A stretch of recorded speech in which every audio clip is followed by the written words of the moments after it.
A cold wind blew across the prairie when the last buffalo fell. A death wind for my people. This quote, spoken by Chief Sitting Bull, is a deep and honest reflection of how much the bison meant to the Great Plains natives. The Native Americans knew that the loss of this formerly common and widespread beast would likely spell out doom for their people. The loss of the American buffalo not only decimated a species, but destroyed the Native American way of life and the prairie itself. The American buffalo, or the bison as it is more accurately named, has been in the Americas for thousands of years. Many even speculate that it may have played a crucial role in drawing people across the Bering Land Bridge into the Americas. When people first saw them, they mistook them for their close relatives, the buffaloes of Africa and Asia. But really, they are an entirely different species, which is now called the bison. However, most people today still use the names interchangeably. At one time, there were more than 75 million bison roaming the prairie, but by the year 1900, the population had dropped to only 39 individuals. According to the journals of Lewis and Clark, buffalo herds were once so populated that they darkened the whole plains. Prior to the arrival of the Europeans, the Great Plains natives would harvest about 2 million of these creatures per year.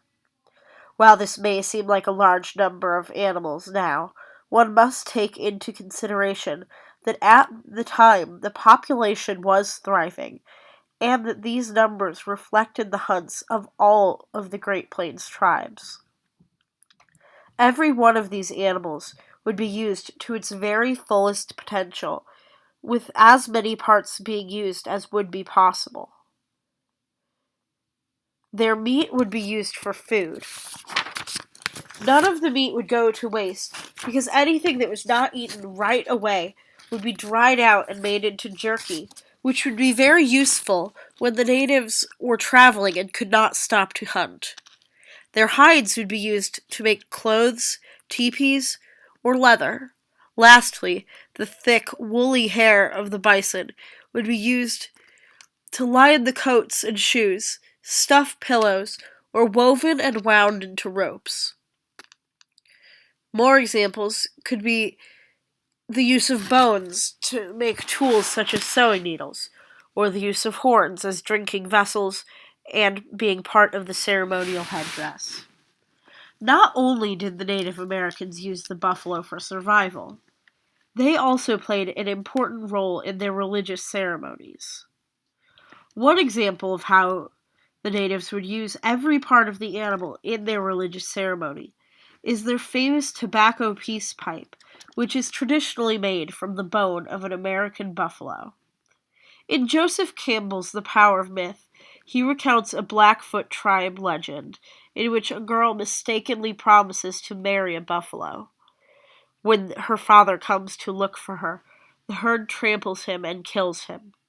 When the buffalo saw how upset the girl was about her father's death, he promises that if she found a way to bring him back, she would be free to go home. Miraculously, by placing a single one of her father's bones beneath a blanket and singing a song of restoration, the girl does get her father back. The buffalo then teaches the girl a special song and dance to bring back to her tribe, which would bring the buffalo back, at least in spirit, after their death. This legend was the origin of the Blackfoot tribe's buffalo dance, in which they honored the spirit of the buffalo and thanked it for providing food, warmth, and shelter for them. Bison did not only serve their purpose to the natives, but to the land as well. The living creatures on the prairie had their own important niche to fill. As they would roam and migrate, their sharp, split hooves would till the earth, allowing more nutrients and rainwater to permeate the soil. In addition to this, they would be mixing in nature's perfect fertilizer from the individual that walked in front of them.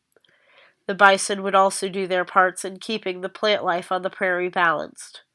Castaldo gives us a prime example of this, in that the bison rubbed their horns on young saplings, which controlled how many trees would grow in the prairie. Depending on the size and strength of the sapling, they may not survive as a large bison rubbing their horn on it, which limits the amount of trees that grew. The natives, who knew the prairie well, would also help to keep things controlled by setting portions of the grass on fire. While setting the prairie on fire may sound like it would do more harm than good, controlled burns help control trees and return good nutrients to soil. The bison's roaming habits also meant that they were constantly on the move, so they would never eat all of the grass in one area. With the arrival of the Europeans, life became much more difficult for bison and natives alike. At first, there were fur hunters that would take buffalo hides back east to sell. Then, when explorers came over into the plains, they would shoot buffalo just for fun, because the large beasts made such good targets. Railroads were built into the prairies, which divided up the once plentiful herds. Travelers would shoot buffalo for sport from the train cars, not even stopping to collect the hides. But the thing that really hurt the bison was the American government. The American government saw how much the Great Plains natives depended on the bison, so they used this to their advantage. They knew that without the bison and the food, shelter, and clothing that the natives got from it, it would be very hard for them to survive out on the prairie. So, both soldiers and settlers alike were encouraged to shoot down every buffalo they saw. It was no coincidence that the destruction of the natives and the destruction of the bison happened at the same time. One colonel was even reported to say the exact words, "Kill every buffalo you can. A buffalo dead is an Indian gone." Even when the government themselves were not going out to kill buffalo, they were enlisting the help of men like Buffalo Bill Cody, who is reported to have killed over 4,000 buffalo in only 18 months. The hunters, or buffalo runners as they came to be called, operated completely on their own, not under the government's authority. But the important thing to consider is the fact that the government sat back and watched as they destroyed a resource that was so important. Even though the government never outright admitted that they were trying to kill buffalo, it was obvious that the buffalo runners had their support. One time, Lieutenant Colonel Dodge was reported to have told a group of buffalo runners that if he were in their shoes, he would hunt buffalo wherever buffalo could be found, despite the fact that doing so at that point would have meant a violation of the treaty signed with the Sioux natives, promising to keep settlers off their land. When a bill was passed to keep people from hunting the last of the buffalo, Major General and Congressman Philip Sheridan strongly opposed it. Although none of his words went on record, one hide hunter who was at the scene claimed he said something along the lines of, "These men have done more in the last 2 years and will do more in the next year to settle the vexed Indian question than the entire regular army has done in the last 30 years. When the American government killed the buffalo, they were also killing the natives' culture. Joseph Campbell describes their actions and the flippant disregard towards the animal's life as being a sacrilege to the natives, who always addressed any form of life as honorable. Another blatant disregard of the native culture occurred soon after the Red River War, when the government sent cattle to the reservations. The natives, in an effort to keep their culture alive, mounted their horses and killed the cattle in ceremony, the same way they did the buffalo on the prairie. But after seeing this, the government stopped sending live animals for them to hunt, and instead gave them pre-slaughtered meat. Without the buffalo, the entire prairie suffered. Without the nutrients brought by the bison's dung or the fires, many of the native grasses died out. The settlers, of course, only wished to encourage the loss of these native plants so they could clear areas of the prairie to plant their crops, such as soybeans and wheat. These crops had shallow, fragile roots, a far stretch from the hardy grasses that had dominated the prairie before. These plants were not made to survive the droughts that the prairie often experienced, nor the nibbling of their leaves by grasshoppers. The crops withered and died. When the settlers came into the West, they brought animals like cattle. One would think that an animal like a cow would be very similar to the bison and could fill in its niche, but this is sadly incorrect.